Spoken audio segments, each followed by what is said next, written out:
பரிகாரம் நம்மளை சுற்றியே இருக்குது. பரிகாரம் நம்மளை சுற்றியே இருக்குது.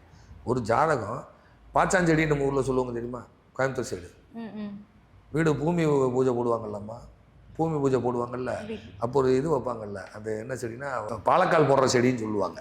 பாலக்கால் செடின்னு சொல்லுவாங்க. அது கொடி மாதிரி வரும். அது வந்து ஒரு வித்தியாசமான ஒரு செடி, இலையெல்லாம் இருக்காது, அதாவது காம்பு காம்பாக இருக்கும், இந்த மாதிரி வித்தியாசமாக இருக்கும்.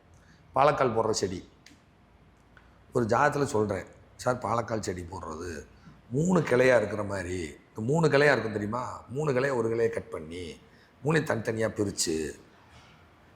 பிரித்து ஒரு தேங்காயில் 3 கன்று இருக்கா, 3 கன்னில் ஓட்டையை போடுங்க, தண்ணியை வெளியேற்றுங்க, இந்த 3 காம்பையும் அதில் சொருகுங்க, இந்த 3 நுனியிலையும் தீப்பந்தம் கொளுத்துற மாதிரி கொளுத்துங்க, அது எரியணும். இதை வச்சு திஷ்டி எடுங்கன்னு சொல்லியாச்சு. பாச்சாங்குழல் செடி கிடைக்கலைங்கிறதுக்கு நானா பொறுப்பு?